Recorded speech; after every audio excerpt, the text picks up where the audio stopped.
Welcome in, everybody, and happy Thursday to you. It is our favorite day of the week where we get to try our beer of the week that we gave a little photo shoot to. Welcome in as this mortal tries Devil's Ink, or as I like to call it, Ink. This week on Thirsty Thursday.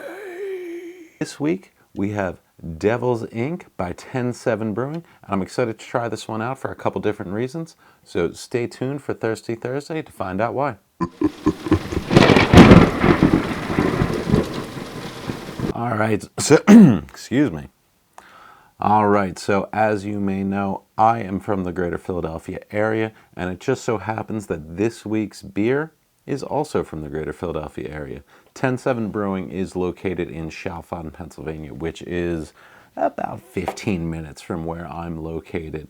So I'm pretty excited to give this one a try. I've had a couple Ten7 beers before, but I have not had this one. And the other reason I'm excited to try this one is because it's actually an IPA. Now, if you've been following the channel so far, you know I don't actually like IPAs all that much.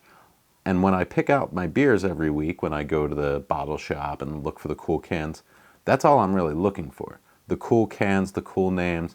I'm not really paying attention to what style it is. So when I picked up this cool can from Ten7 with the, finger dripping the blood, Devil's Ink, I swore this was going to be a stout.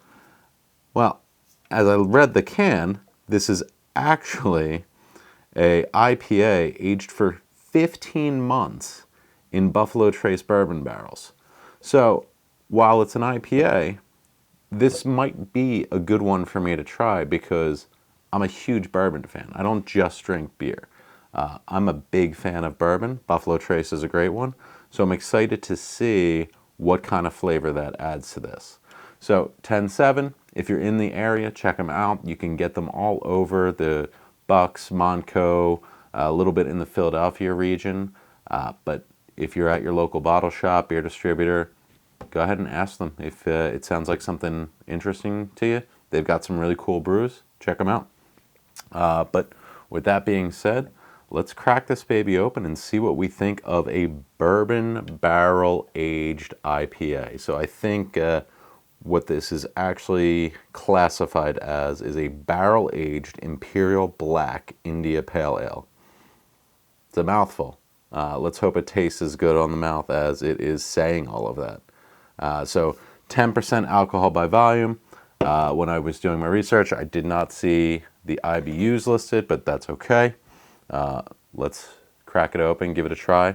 Here comes our favorite sound. Let me get it close to the mic for you. That's nice. All right, we've got our IPA glass. I know it looks a lot like a stout glass, but you'll notice the rippled bottom. If you're not sure why or what, check out our short series on beer glasses and when to use where. All right, here we go. All right, it's nice and dark. It's got a little reddish hue to it.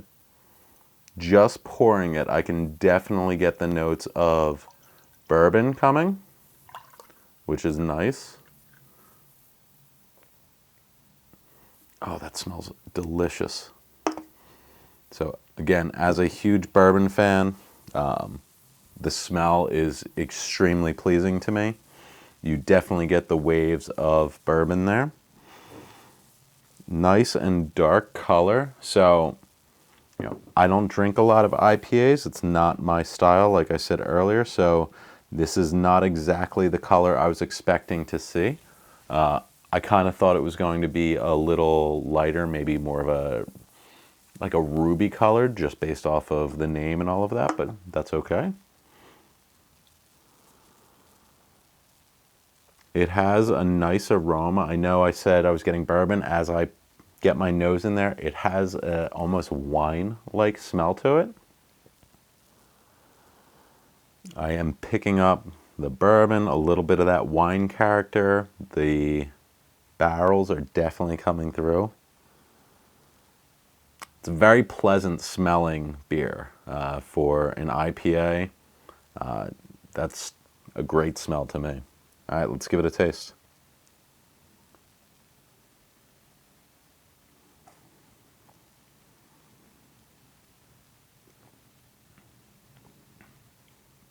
Oh, that's really good. That's really pleasant. So the way I would, so it's definitely an IPA. I'm definitely getting that hoppiness, the bitterness from the hops, but that bourbon barrel aging process that they go through for 15 months definitely gives it a different flavor. So this is almost a really cool cross between a stout or a barrel aged ale and an IPA. It's very light on the carbonation.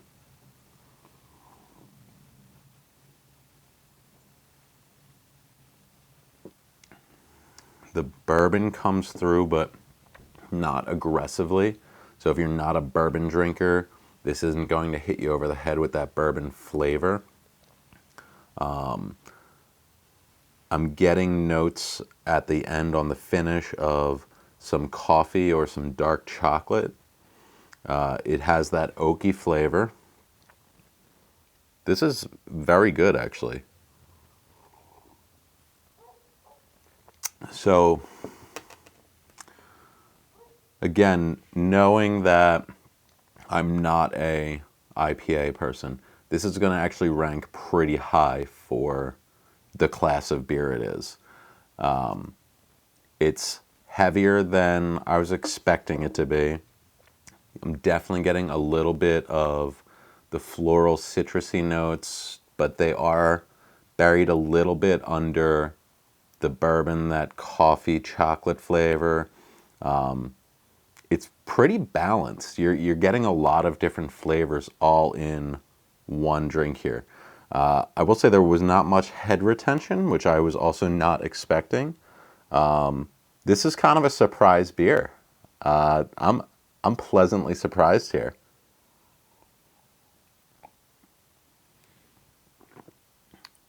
Wow. I don't even. I'm a little stumped here. I'm gonna give this. I'm gonna give this an 8.2, and that's going a long way. Partially because I don't like IPAs, so with how good this actually is and how drinkable I think this is, I'm gonna bump that up a little bit. I would expect any future IPAs to come in a little bit lower, but no, this is a winning one. I don't think I could. This isn't a crushable beer. I'm not going to be drinking 5 of these, but I could enjoy probably 2 of them, I'd say.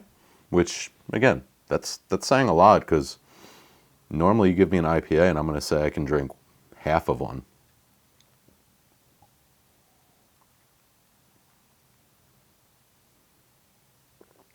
Yeah, that's really good, guys. Low carbonation, low bitterness. It's a really well balanced, well made beer. Wow. 10-7 knocked it out of the park with this one. And I'm not just saying that because they're local. This is really good. Wow. Yeah. So if you get a chance, if you like IPAs, if you like stouts, if you like barrel aged beers, this is really good. If you like all 3 of those, this is going to be a home run. Give that a shot. That's a really good beer. So I'm going to go enjoy this for the rest of the night. Hey, happy Thursday. Cheers. I'll see you next week.